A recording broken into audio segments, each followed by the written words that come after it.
الحمد لله على ما أنعم والصلاة على سيدنا محمد وسلم.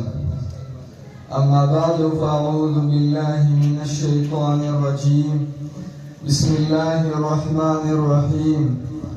قال الله عز وجل في تنزيله: وما أرسلناك إلا رحمة للعالمين. صدق الله العظيم وصدق رسوله النبي الكريم. وما أحسن قال الشاعر: حضور آئے تو سر آفرین اشپا گئی دنیا. حضور آئے تو سر آفرین اشپا گئی دنیا. اندھیروں سے نکل کر روشنی میں آ گئی دنیا. ستے چہروں کا زنگ اترا، بجھے چہروں پہ نور آیا. ستے چہروں کا زنگ اترا، بجھے چہروں پہ نور آیا. حضور آئے تو انسانوں کو جینے کا شعور آیا. محترم سامعین و علماء کرام اور دور دراز سے آنے والے مہمانوں، السلام علیکم ورحمۃ اللہ وبرکاتہ.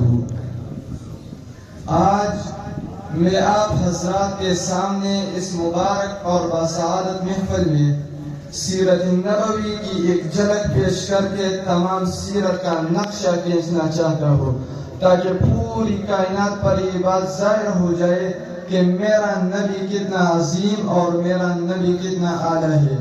محترم سامعین، جب میرا نبی آمینہ کی گود اطہر میں آتا ہے تو آمینہ سوچ اور فکر کی گہری سمندر میں ڈوب جاتی ہے. اسے بار بار یہ خیال ستاتا رہتا ہے کہ آج عبداللہ زندہ ہوتے تو اپنے بیٹے کو دیکھ کر خوش ہوتے. کاش کہ آج عبداللہ زندہ ہوتے تو اپنے بیٹے کے لیے پھول اور کھلونے لاتے. کاش آج عبداللہ زندہ ہوتے تو اپنے بیٹے کے رخساروں کو چومتے. کاش آج عبداللہ زندہ ہوتے تو اپنے بیٹے کو ہمراہ لے کر طواف کرتے. تو تب رب کائنات کی رحمت جوش میں آتی ہے. رب فرماتی ہے: اے آمینہ، تو اپنے بیٹے کے بارے میں کیوں فکر مند ہو؟ اس کا باپ نہیں جو اس کو دے کر خوش ہو. میں اس کا رب ہوں، میں اس کو دے کر خوش ہوں گا. اگر اس کے رخساروں کو چھونے والا کوئی نہیں تو میں اس کے رخساروں کا ذکر قرآن میں کر دوں گا. اگر اس کے لیے کھلونے لانے والے کوئی نہیں تو میں چاند اور ستارے کو اس کے لیے کھلونا بنا دوں گا. تیرے بیٹے کو درختوں سے سلامی دلواؤں گا. تیرے بیٹے کو پتھروں سے ہم کلام کر دوں گا. تیرے بیٹے کے انگلیوں سے پانی کے چشمے جاری کر دوں گا. اے آمینہ، اگر تیرا بیٹا امامت چاہے گا تو تمام انبیاء کرام کا امام بنا دوں گا. اگر تیرا بیٹا سوار ہونا چاہے گا تو صدیق اکبر کے کندھوں پہ بٹھا دوں گا. اگر تیرا بیٹا شادی کرنا چاہے گا تو صدیق اکبر کی بیٹی عائشہ صدیقہ سے شادی کروا دوں گا.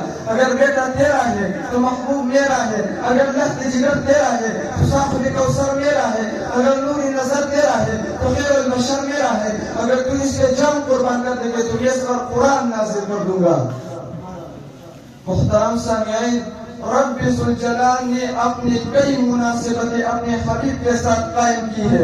رب فرماتے ہیں اگر اللہ غفور و رحیم ہے تو محمد رؤوف الرحیم ہے. اللہ قادر قدیر ہے، محمد سراج منیر ہے. اللہ لا ریب ہے، محمد بے عیب ہے.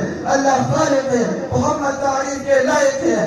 اللہ قادر مطلق ہے، محمد شفیع امت ہے. اے سننے والوں، میرا نبی سب سے افضل اور سب سے اعلیٰ ہے. میں اپنے نبی کی سیرت کا کون کون سے پہلو کو بیان کروں؟ میرے نبی کی سیرت کا ایک پہلو وہ ہے جس کو تورات بیان کرے، جس کو انجیل بیان کرے، جس کو زبور بیان کرے، جس کو قرآن مجید بیان کرے.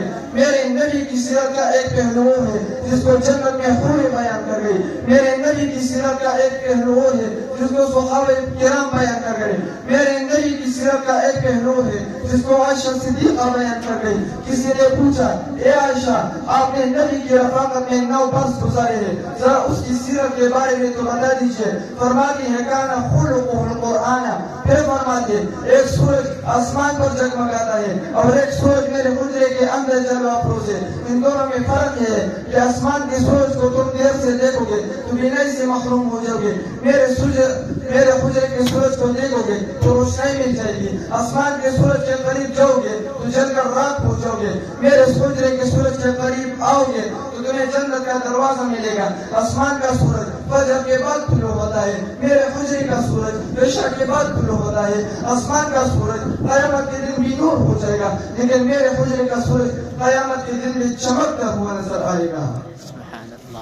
محترم سامعین, جب میں 1,24,000 انبیاء کرام کو دیکھتا ہوں, وہ سب میرے نبی کے مقتدی نظر آتا ہے اور میرا نبی ان کا امام نظر آتا ہے. میرا نبی اتنا حسین و جمیل کہ یوسف کے دیکھنے والوں نے اپنی انگلیاں کٹوائی اور میرے نبی کے دیکھنے والوں نے اپنی گردنوں اور اپنے اولاد کے نذرانے پیش کیے. میرا نبی جب قدم اٹھاتا تو وہ سنت بن جاتی, جب عمل کرتا تو وہ شریعت بن جاتی. مکہ میں پیدا ہوا, مکہ سے مکرمہ ہو گیا, مدینہ کی طرف ہجرت فرمائی, مدینہ سے منورہ بن گیا. کسی شاعر نے بھی خوب فرمایا ہے, ارباب نظر کو کوئی احسان ملے گا, ارباب نظر کو کوئی احسان ملے گا, بندے تو ملیں گے پر مولا نہ ملے گا. تاریخ اگر ڈھونڈے گی ثانی محمد, تاریخ اگر ڈھونڈے گی ثانی محمد, ثانی تو بڑی چیز ہے سایہ نہ ملے گا.